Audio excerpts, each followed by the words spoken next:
యేసుక్రీస్తు వారి నామమున వందనాలు తెలియజేసుకుంటున్నాను. ఈరోజు మనం మాట్లాడుకునే అంశం ఏంటంటే, దేవుడు మానవాల్ని ఎంతగా ప్రేమిస్తున్నాడో ఈ యొక్క సమాజానికి క్రైస్తవులుగా మనం తెలియజెప్పాల్సిన బాధ్యత మన మీద ఉంది. ఎందుకు దేవుడు మనుషులు బయట లోకంలో ఇంత పాపం చేస్తున్నారు కానీ ఎందుకు చూస్తూ ఊరుకుంటున్నాడనే విషయాన్ని మనం గమనించినట్లయితే, మనుషుడు పాపం వలన వచ్చే జీతాన్ని అనుభవిస్తాడు. ఒక వ్యక్తి పాపం చేసేటప్పుడు తన మనస్సాక్షి గద్దించిద్ది. ఈ సృష్టికర్త అయిన దేవుడు మనస్సాక్షిని మనకు సాక్ష్యంగా ఉంచాడు. నువ్వేదన్నా తప్పుడు పని చేయాలని చూస్తే నీ యొక్క మనస్సాక్షి నేను గద్దించడానికి ట్రై చేసింది, ఎక్కువసేపు గద్దించదు. అదే ఆదికాండం 6వ అధ్యాయంలో చూద్దాం.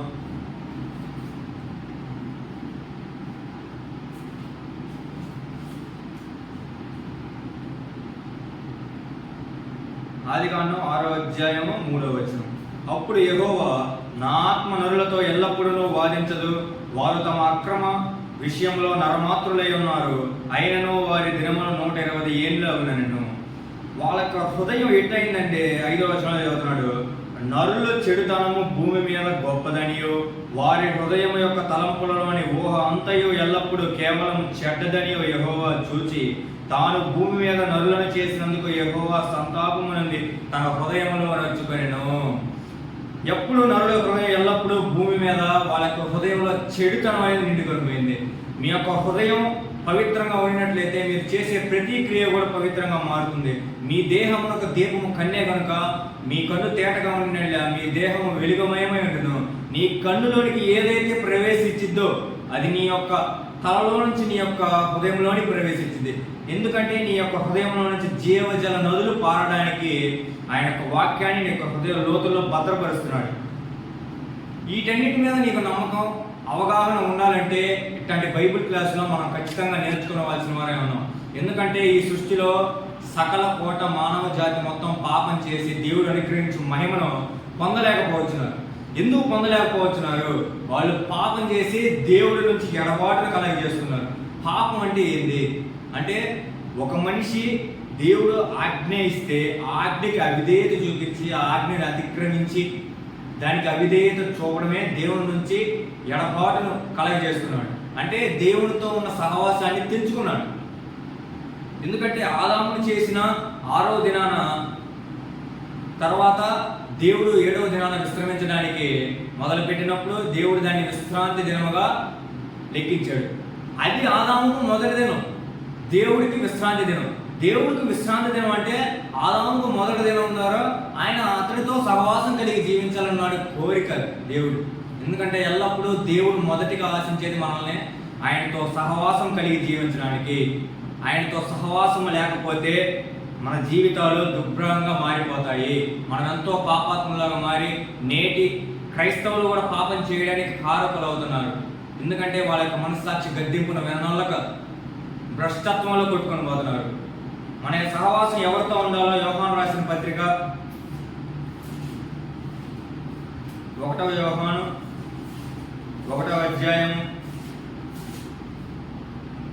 3వ వచనం చూద్దాం.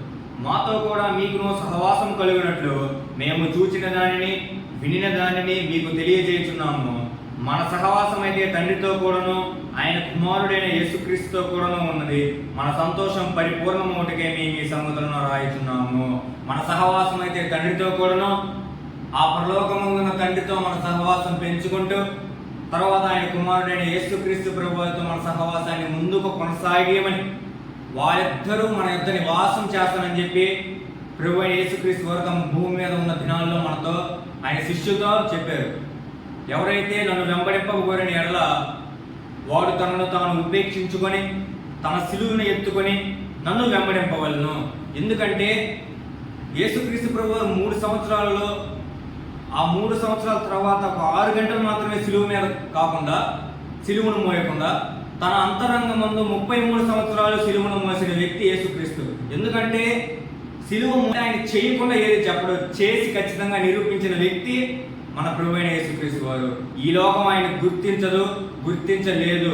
ఎందుకంటే నన్ను పంపిన వారిని మీరు ఎరుగరు కనుక నన్నును మీరు ఎరుగరు అంటాడు. ఈ లోకానికి గుర్తించడం. ఎందుకంటే 1 రెండవ కొరింథీ పత్రిక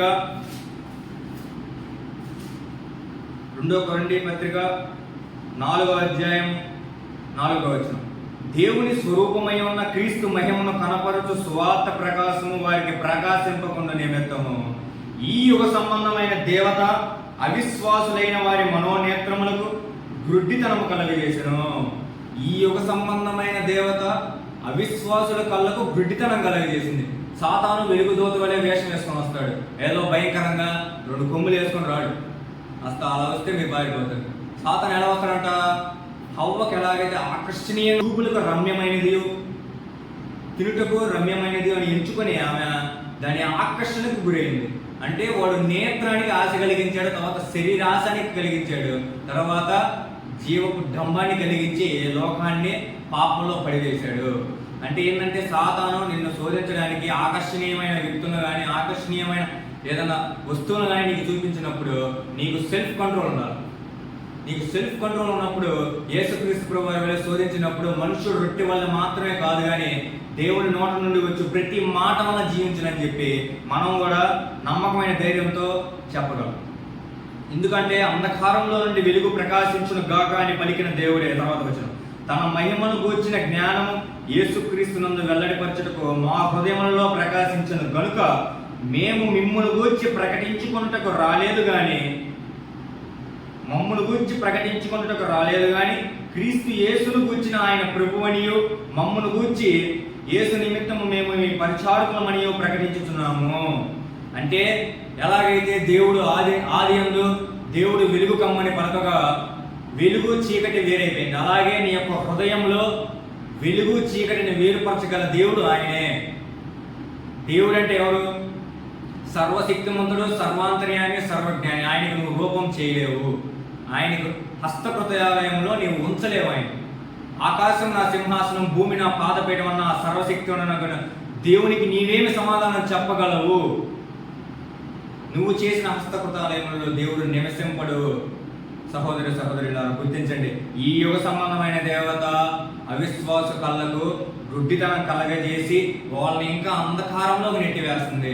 మీ హృదయంలో ఉన్న చీకటిని తొలగించాలంటే దేవుని వాక్యము బలము గలదై సజీవము గలదై 2 అంచుల కంటే ఎటువంటి ఖడ్గము కంటే వాడిగా ఉండి మీ యొక్క హృదయం యొక్క తలంపులను ఆలోచనలు శోధించుతున్నది.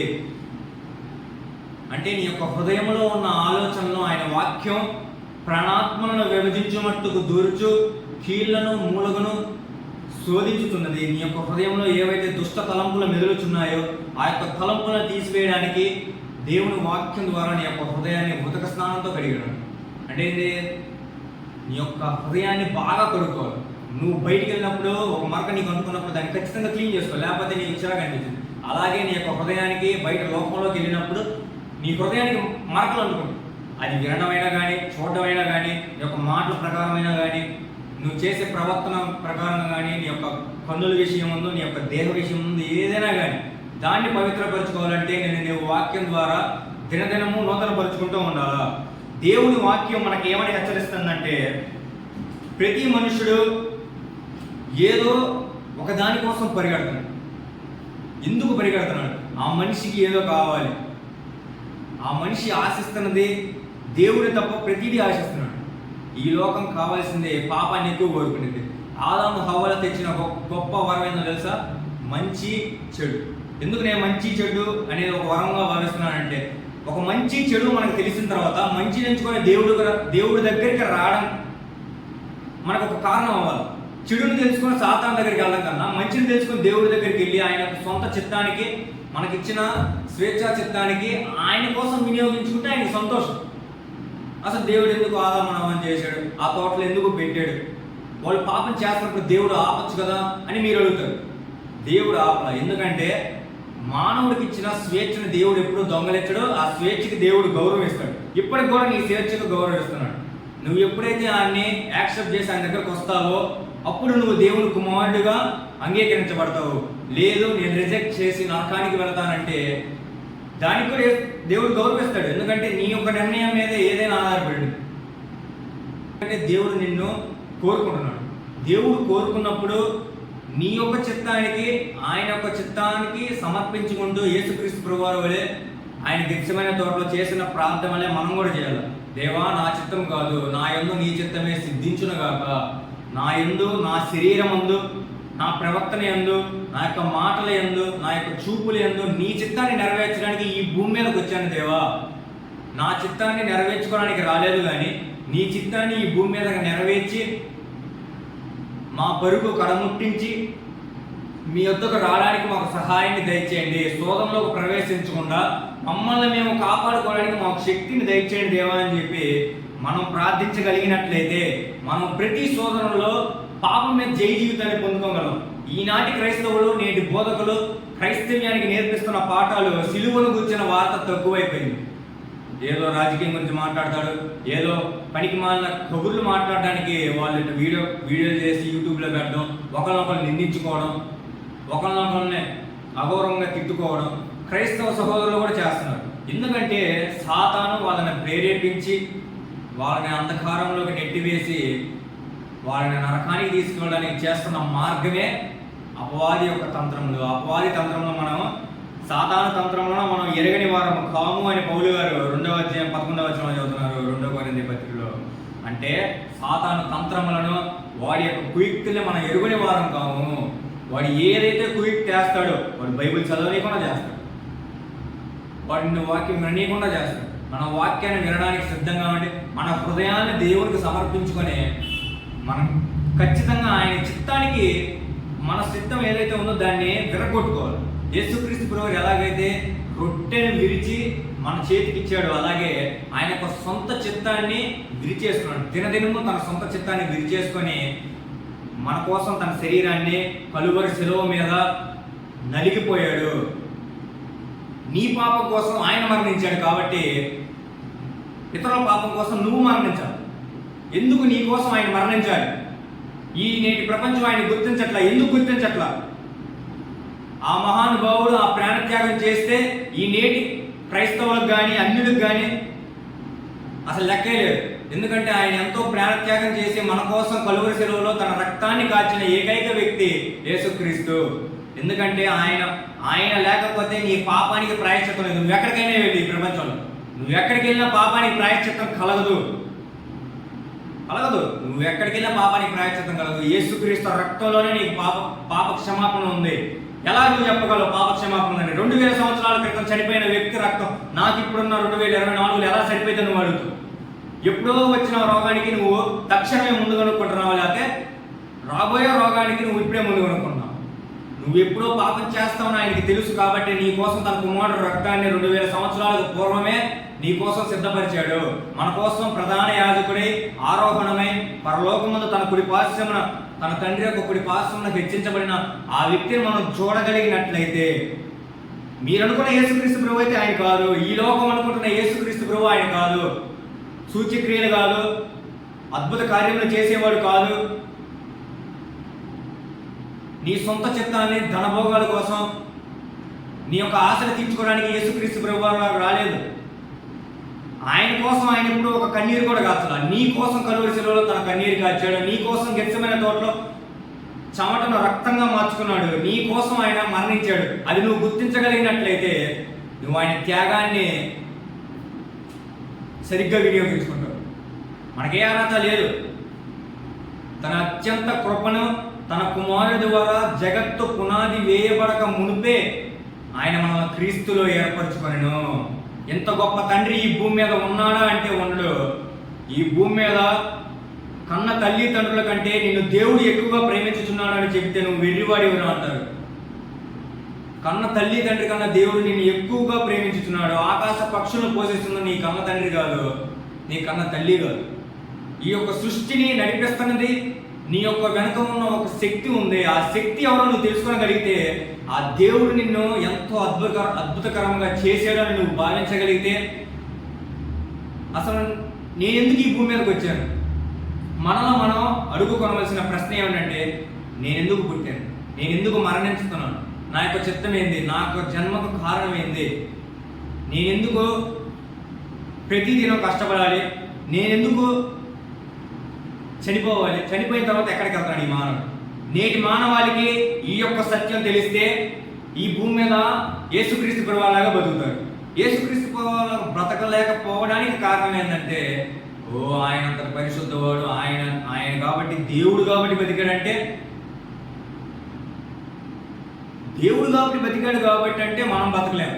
మనుషుడు అయ్యుండి, ఇదిగో ఈ మనుషుడు అంటాడు పొందుపిల్లాడు, మనుష్యుడు కాబట్టి పాపాన్ని జయించాడు కాబట్టి మనం జయించడానికి మనకు ఒక అవకాశాన్ని ఇచ్చాడు.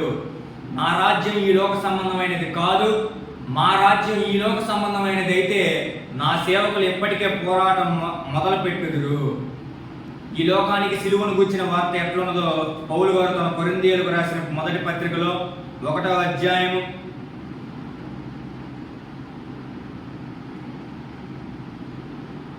22వ వచనం నుంచి చదువుకుందాం. యూదులు సూచక్రియలు చేయమని అడుగుతున్నారు, గ్రీసు దేశస్థులు జ్ఞానం వెలుగుతున్నారు. అయితే మేము సిలువ వేయబడిన క్రీస్తును ప్రకటించుతున్నాము. ఆయన యూదులకు ఆటంకంగాను అన్ని జనులకు వెరితనంగాను ఉన్నాడు. కానీ యూదులకేమి, గ్రీసు దేశస్థులకేమి, పిలువబడిన వారికి క్రీస్తు దేవుని శక్తియును దేవుని జ్ఞానమునై ఉన్నాడు. యూదులేమో సూచక క్రియలు అడుగుతున్నారంట, అన్యులేమో జ్ఞానం వెలుగుతున్నారంట. యూదులకి ఎప్పుడు సూచక క్రియలు కావాలి, వాళ్ళు సూచక క్రియలు చూస్తేనే నమ్ముతారు. ఎర్ర సముద్రాన్ని వాళ్ళ కళ్ళ ఎదుట మోసే దేవుడు మోసే ద్వారా ఎర్ర సముద్రాన్ని చీల్చినప్పుడు వాళ్ళ కళ్ళు ఏమైనాయో వాళ్ళ సూచక క్రియలు చూశారు కాబట్టి నమ్మలేకపోయారు. తర్వాత యేసుక్రీస్తు ప్రభువైన మహాద్భుత కార్యములు చేసిన వ్యక్తిని కూడా చూసి వాళ్ళు ఏం చేశారు, నమ్మల. గ్రీసు దేశస్తులు అంటే మన అన్యులు ఏం వెతుకుతున్నారు, జ్ఞానం వెతుకుతున్నారు. ఎంత జ్ఞానం, ఎవరి దగ్గర ఎంత జ్ఞానం ఉందో వెతుకుతున్నారు. జ్ఞానం గలవాడే ఈ లోకంలో జరుగుతాడంట. జ్ఞానం అనేది ఈ లోక సంబంధమైన జ్ఞానం దేవుడు వెర్రితనముగా చేస్తున్నాడు. ఈ లోపల ఎంత జ్ఞానమన్నా సంపాదించుకో, ఎన్ని చదువులన్నా సంపాదించుకో, నీకు దేవుడు లేకపోతే నీ బ్రతుకులో వాల్యూ లేదు. నువ్వు చచ్చిపోయిన తర్వాత నీ చదువు కాపాడదు, నీ చదువు యొక్క జ్ఞానం కాపాడు. నువ్వు చనిపోయిన తర్వాత నిన్ను బ్రతికించేది దేవుని జ్ఞానమే.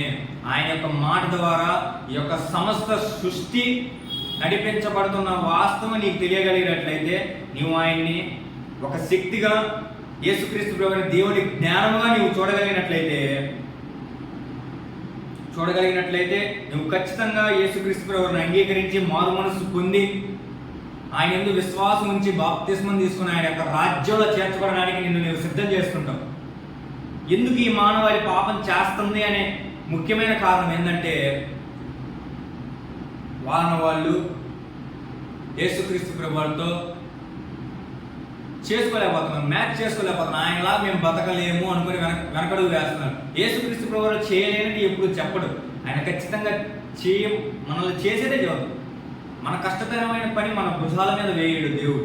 ఎందుకంటే యేసుక్రీస్తు ప్రభువు బ్రతకం అనేది చాలా కష్టతరమైన పని అని అనుకుంటారు. కష్టమే, కానీ మనం ప్రయత్నించగలిగితే మనం ఖచ్చితంగా ఈ భూమి మీద పరలోక జీవితాన్ని జీవించి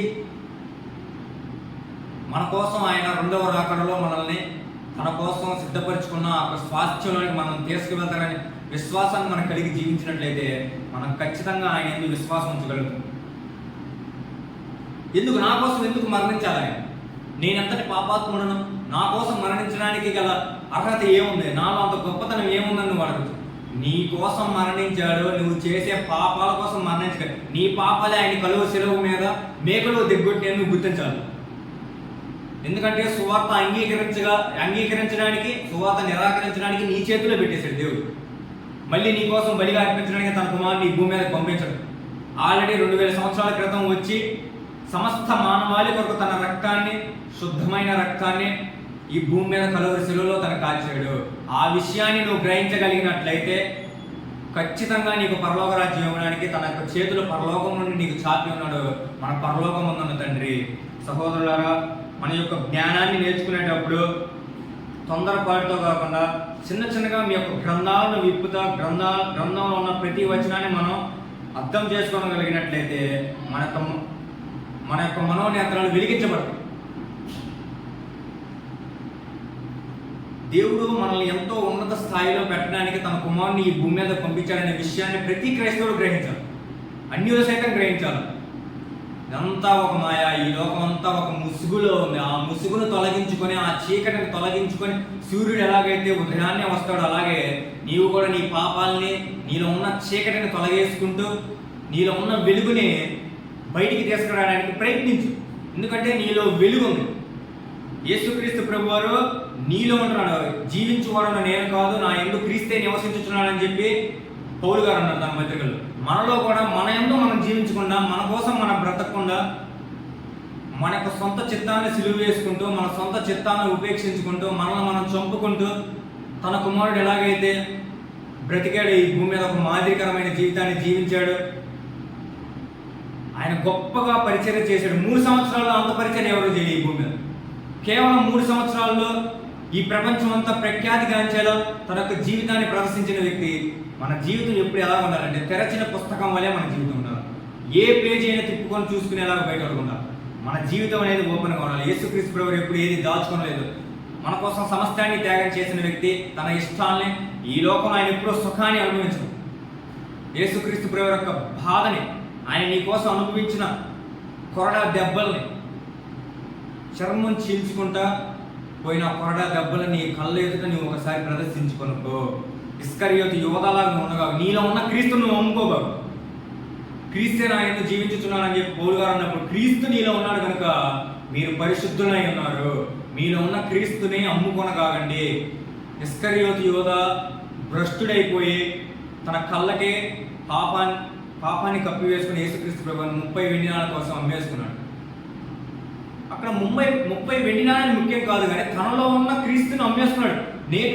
అప్పుడు ఇస్కరియోతు యోధ 3 సంవత్సరాలు ఏంటి మోసం చేశాడు. ఇప్పుడు నేటి క్రైస్తవం ఎన్నో సంవత్సరాల నుంచి ఆయన బోధనలు వింటూ, ఆయన గ్రంథాన్ని వింటూ, కనీసం 3 సంవత్సరాలు కాదు, ఎన్నో సంవత్సరాలు వింటూ ఆయనకి మోసం చేస్తున్నారు. ప్రతిదీ మనం తెలుసుకోవాలి. ఇస్కరియోతు యోధ వలె మనం ఉండకుండా పాపం చేయడానికి మనకు శరీరాన్ని ఒక సాధనగా అప్పగించుకున్నావు. నువ్వు అబద్ధం ఆడుతున్నావు అంటే నీలో సాధన. అబద్ధం ఆడుతున్నావు అంటే నువ్వు అబద్ధానికి జనకుడై ఉన్న వారిని తండ్రిగా భావించుతున్నావు. నీ పరలోకం ముందున్న తండ్రి గొప్పవాడు. ఆయన యందు ఏ చంచలత్వమైన గమనాగమనం వల్ల కలుగు ఛాయ అయినను లేదు. ఆయన ఎంతో పవిత్రుడు. ఆయన యందు పాపమే లేదు. పరలోకం కావాలంటే నువ్వు చేయవలసిన మార్గం ఏంటంటే యేసుక్రీస్తు స్వరూపం నీ యందు ఏర్పడాలి. దాన్ని ఎఫెసీ గలతీ పత్రిక 4వ అధ్యాయం 19వ వచనం. నా పిల్లలారా, క్రీస్తు స్వరూపం మీ యందు ఏర్పడే వరకు మీ విషయమై మరలా నాకు ప్రసన్న వేదన కలుగుతున్నది. పౌలు గారు ఎంతో బాధపడతా గలతీ సంఘానికి ఒక దుర్బోధలో వచ్చింది అనమాట. దుర్బోధ ఏమొచ్చింది? ఎవరో ఒక భిన్నమైన సువార్తను వాళ్ళ దగ్గరికి తెచ్చి వాళ్ళని పాడు చేస్తామనే విషయం పౌలు గారికి తెలిసినప్పుడు పౌలు గారు ఈ పత్రిక రాయడం మొదలుపెట్టారు. ఏ పరిశుద్ధాత్మ ద్వారా ఈ యొక్క లేఖనాలను మన కోసం అందించాడు. గలతీ పత్రికలో ఏం చదువుతాడంటే, మీ యందు క్రీస్తు స్వరూపం ఏర్పడే వరకు నాకు ప్రసవ వేదన కలుగుతున్నది. క్రీస్తు స్వరూపం మన యందు ఏర్పడాలంటే ఎంతో సాధన చేయాలి. మనకు శరీరంలో క్రీస్తు స్వరూపం ఏర్పడే వరకు దాన్ని సాధన చేసి ఈ శరీరాన్ని నలగొట్టి మన చేతుల్లోకి తెచ్చుకొని క్రీస్తు స్వరూపాన్ని మన యందు ఏర్పరచుకోవడమే క్రైస్తవుని యొక్క లక్షణం. నీ కోరకనే పరలోకం ఎవడు దేవుడు. నువ్వు పరలోకం కావాలంటే నీలో పరిశుద్ధత అనేది ఉండాలి. పరిశుద్ధత కోసం నువ్వు ప్రయత్నించాలి. హెబ్రీ పత్రిక చూద్దాం.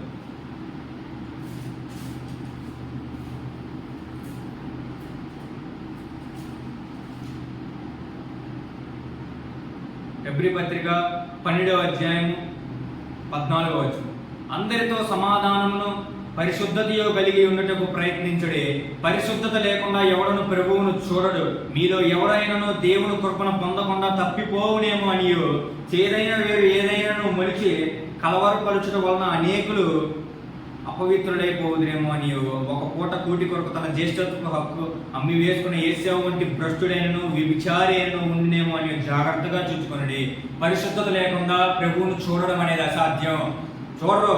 పరిశుద్ధత లేకుండా యేసుక్రీస్తు ప్రభువుని, ఆయన తండ్రిని, పరదేశంలో ఉన్న పరిశుద్ధులను చూడడం అనేది అసాధ్యం. పరలోకం అంటే ఊరికొచ్చేది కాదు. బాప్తిసం తీసుకుంటే పరలోకం వచ్చింది, క్రైస్తవుడు అయితే పరలోకం వచ్చింది, చర్చికి వెళ్తే పరలోకం వచ్చింది అంటే కుదరదు. నువ్వు క్రైస్తవుడు అయినందుకు మాత్రం నీకు పరలోకం రాదు. క్రైస్తవుడు అంటే నీకు తెలియాలి. క్రైస్తవుడు చేయాల్సిన త్యాగాలు ఏంటో నీకు తెలియాలి. ఊరకే పరలోకం అంటే అందరికి ఊరకనే పరలోకం వచ్చింది కదా. పరలోకం రావాలంటే ఏం చేయాలి? నీలో పరిశుద్ధతలు ఉండాలి. దేవుడు పరిశుద్ధుడు కనుక మనల్ని పరిశుద్ధులుగా ఉండడం పిలిచాడు. మనం పరిశుద్ధులుగా ఉంటే ప్రభువుని చూస్తాం. నీలో పరిశుద్ధులు లేకుండా ప్రభువుని చూస్తాను, బాప్తిసం తీసుకున్నాను, ఇంకా చర్చికి రాకపోయినా బలారాధన తీసుకోకపోయినా ఏం కాదులే అంటే ఖచ్చితంగా నీ యందు క్రీస్తు స్వరూపం ఏర్పడాలి. నీలో పరిశుద్ధత లేకుండా ప్రభు శరీరాన్ని నువ్వు తినకూడదు, ప్రభు రక్తాన్ని నువ్వు తాగకూడదు. దానికి అవిధేయత నువ్వు చూపిస్తున్నావంటే నీలో ఏ మార్పు కలగట్లేదంటే చూస్తాడు దేవుడు నీకు కఠినమైన శిక్ష వేస్తాడు. పరిశుద్ధతను పెంచుకోండి. ప్రతిదినం మీ యొక్క గ్రంథాలను విప్పి దేవుని గ్రంథాన్ని ధ్యానించండి. అబ్రహాం వలె విశ్వాసాన్ని పెంపొందించుకోండి. అబ్రహాము, ఇస్సాకు, యాకోబుల దేవుడని చెప్పుకున్న ఆ దేవుడే నేను ఈ వ్యక్తికి దేవుడని, ఫలానా వ్యక్తికి దేవుడిని చెప్పుకునే విధంగా నీ యొక్క జీవితం ఆయన ముందు కనపడాలి.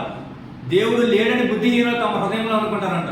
వాళ్ళు ఎలా ఉంటారో చెడిపోయిన వాళ్ళు, అసహ్య కార్యములు చేసేవాళ్ళు. దేవుడు లేడని అనుకుంటారంట. దేవుడు లేడు అని అనుకునే వాళ్ళు వాళ్ళ జీవితంలో దేవుడు లేడంతే.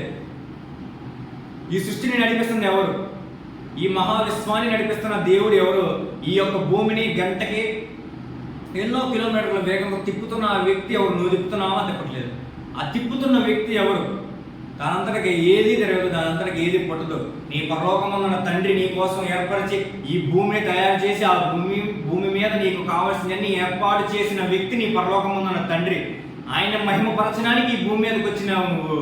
నీ యొక్క శరీరాన్ని సజీవ యాగముగా ఆయనకు సమర్పించుకొని ఆయన చిత్తానికి నీ శరీరాన్ని ఒక సజీవ యాగముగా యేసుక్రీస్తు ప్రభువు ఎలాగైతే అర్పించుకున్నాడో అలాగే నువ్వు కూడా అర్పించుకోవడానికి సిద్ధం పడినట్లయితే నీకు కూడా తన కుమారుడు వలె ఆయన ఏదైతే మహిమను నీ కొరకు సిద్ధపరిచి ఉన్నాడో ఆ మహిమను పొందుకున్నట్టు మనము ప్రయాసపడినట్లయితే ఖచ్చితంగా ఆయన వలె పరిశుద్ధంగా జీవిస్తాము. ఎందుకు పరిశుద్ధత అనేది గురించి ఎక్కువగా చదువుతున్నానంటే, పరిశుద్ధత అనేది మనలో ఏర్పడాలి. పరిశుద్ధత అంటే బాహ్య సంబంధమైన పరిశుద్ధత కాదు, ఆత్మ సంబంధమైన పరిశుద్ధత. ఒక కప్పు ఉంది, ఆ కప్పు బయట కడిగేది ఏంది? శాస్త్రులు పరిశీలన అనమాట. ఏంటి? బయట కడుక్కోరు, లోపల కడుక్కోరు. బయట ఏమో నిర్ణయాలాడతాం, లోపల ఉంటే మొత్తం మురికి, లోపల బయట రెండు క్లీన్ చేసుకోవాలి.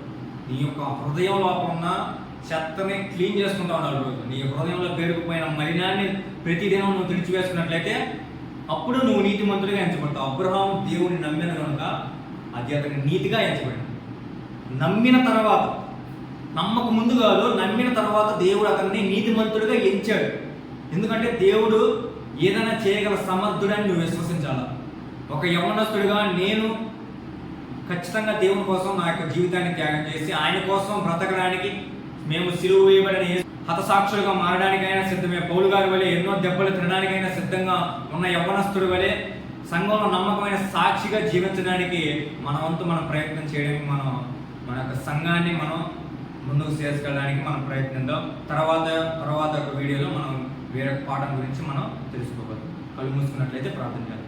మహాపరిశుద్ధుడా, ప్రేమ కలిగిన మా కన్న తండ్రి, పరలోకమందున్న దేవా, నీ యొక్క ఘనమైన శ్రేష్టమైన నామానికి కృతజ్ఞతాస్తుతులు, స్తోత్రాలు. ఆయన ఈ యొక్క చక్కటి లేఖన భాగాన్ని ఈ యొక్క మానవాళి నుంచి మీరు ఏమైతే కోరుకుంటున్నారో నాయన, ఆ యొక్క విషయాన్ని నాయన సంఘస్థులకు తెలియజేయడానికి నా ఒక అవకాశాన్ని ఇచ్చినందుకు మీకు కృతజ్ఞతాస్తుతులు తెలియజేస్తున్నాను. ఆయన పరలోకమందు మీ కుమారుడు నాయన ఎట్టి రీతిగానైనా ఈ భూమి మీద శ్రమలు అనుభవించి తన రక్తాన్ని కాచి పాపాత్ములనే మమ్మల్ని పరిశుద్ధులుగా మార్చి మాకు రెండవ అవకాశాన్ని ఇచ్చినందుకు నాయన మీకు కృతజ్ఞతాస్తుతులు తెలియజేస్తున్నాను. ఆయన ఈ యొక్క విశ్వాన్ని మా కోసం నడిపిస్తున్నందుకు నాయన, ఈ యొక్క భూమి మీద మాకు ఉనికిని ఉంచినందుకు మీకు కృతజ్ఞతాస్తుతులు, స్తోత్రాలు. ఆయన దేవా, తరతరముల నుండి మాకు నివాస స్థలము నీవే నాయన. భూమి లోకములు పుట్టక మునుపు, భూమి యొక్క పునాదులు వేయబడక మునుపు నీవే యుగయుగములో దేవుడు నాయన. మీరు సత్యమైన దేవుడు నాయన. మిమ్మల్ని విశ్వసించి మరణం వరకు మేము నమ్మకంగా ఉండడానికి మాకు శక్తిని దయచేయమని నీ ప్రియుడిలో మా రక్షకుడునైన యేసుక్రీస్తు ప్రభువు యొక్క ఉన్నతమైన ప్రశస్తమైన నామములు అడిగి వేడుకొనుచున్నాం తండ్రి. ఆమేన్. అందరికీ వందనాలు తెలియజేసుకుంటున్నాను.